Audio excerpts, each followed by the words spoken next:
Eu quero hoje estudar com você um texto de Colossenses capítulo 3, versículo 17 diz que tudo o que nós fizermos,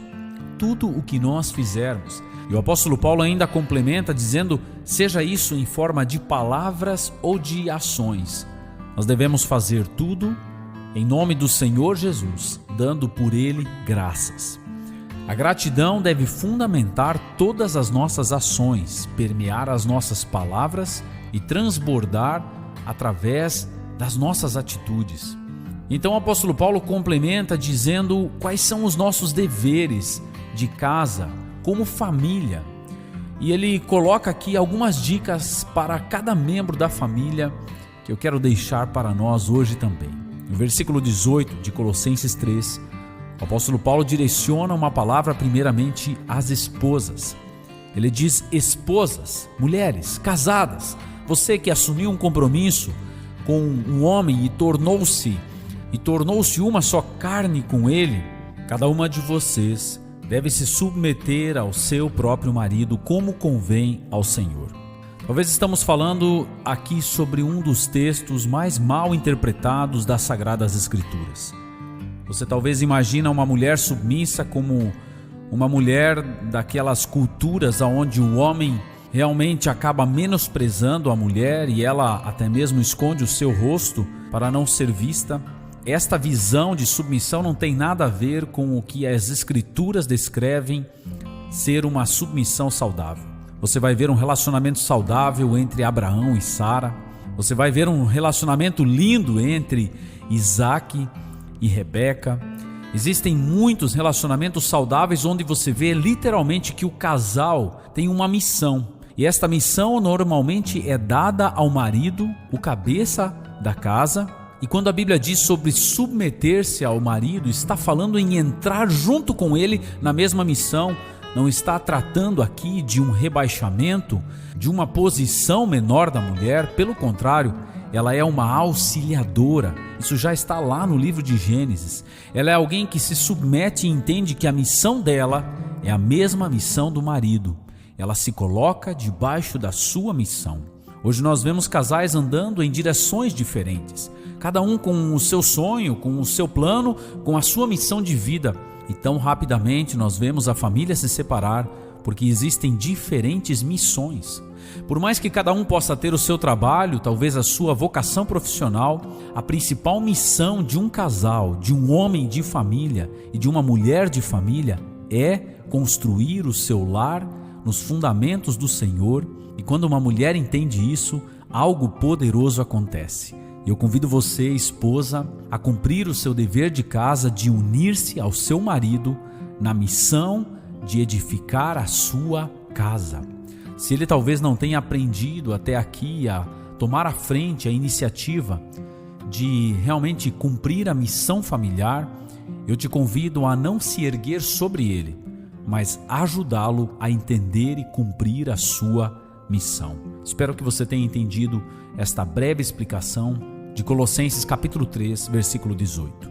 Logo então o apóstolo Paulo vem e traz uma palavra aos maridos. Homens, agora chegou a tua vez. Preste atenção na dica do apóstolo Paulo. Maridos, cada um de vocês ame a sua esposa e não a trate com amargura. Ele não está dizendo aqui para você amar a outra mulher, a esposa do outro. Você não deve ficar olhando e amando aquilo que não é seu. Você deve amar e apaixonar-se todos os dias pela sua esposa. Olhar para ela com olhos de um homem apaixonado, visualizar aquilo que é bom. Visualizar que em suas marcas talvez ela também carregue algo que foi feito em favor de você. Você pode, infelizmente, encontrar homens que começam a desprezar o estado físico da sua esposa depois de terem tido filhos. Você reconhece que ela estava ali se doando por você. As cicatrizes que um casal vai adquirindo ao longo da vida fazem parte da beleza de um casal que cresce e permanece unido. Portanto, ame a sua esposa do jeito que ela é, apaixone-se por ela. E então o apóstolo Paulo diz: e não a trate com amargura. Talvez a maior amargura que uma mulher pode sentir é justamente não sentir-se amada o suficiente. não sentir o carinho, o abraço, o amor do seu marido. Uma mulher nasce com o desejo de algum dia encontrar o homem da sua vida. Eu sou pai de 4 meninas e posso observar já muito cedo na vida de uma menina o como ela sonha com um homem que irá abraçá-la, irá lhe dar um carinho.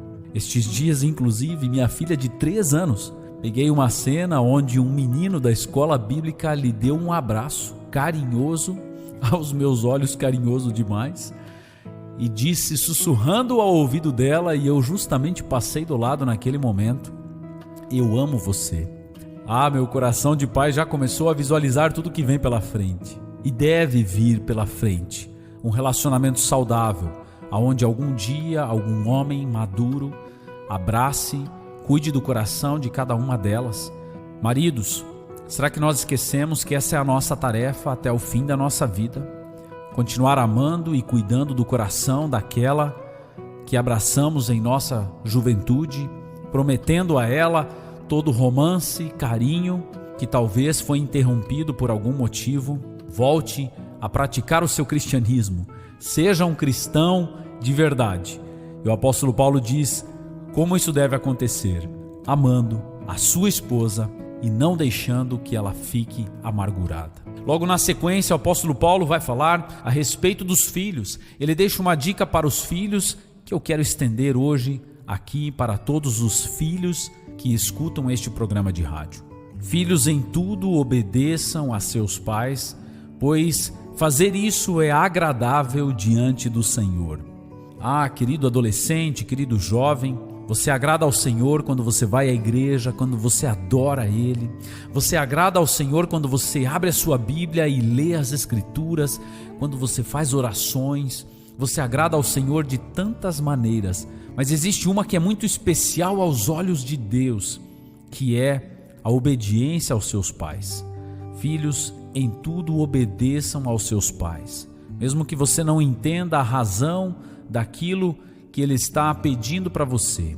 Faça, e isso será agradável diante do Senhor. Porém, pais, preste atenção, tem um versículo para vocês, Colossenses capítulo 3, versículo 21. Não irritem os filhos de vocês, para que eles não fiquem desanimados. Senhor, nos ajude a não desanimarmos os nossos filhos, de não sermos exigentes demais com coisas que talvez sejam supérfluas e também nem frouxos demais a ponto de deixá-los se perder sem que alguém os abrace e segure perto do aprisco do bom pastor. Como pais, precisamos pedir sabedoria a Deus para que a gente não irrite os nossos filhos. Tem pais que provocam o tempo todo, só trazem palavras negativas. Temos que cuidar com isso, fazer com que os nossos filhos se sintam também amados, não somente corrigidos, mas também amados de todo o coração. Então o apóstolo Paulo termina os conselhos práticos aqui no capítulo 3, deixando uma palavra para os trabalhadores e para os patrões, onde ele diz: servos, vocês que estão trabalhando para alguém, obedeçam em tudo aos seus senhores, sejam um bom funcionário e não sirvam a eles como se estivessem sendo vigiados, visando somente agradar as pessoas, mas com sinceridade de coração, temendo ao Senhor. Deus precisa nos dar a graça de sermos bem-sucedidos em casa e fora de casa. É isso que o apóstolo Paulo está falando. Começa lá em casa sendo um bom marido, um bom pai, um bom filho, e termina lá no trabalho sendo um bom funcionário.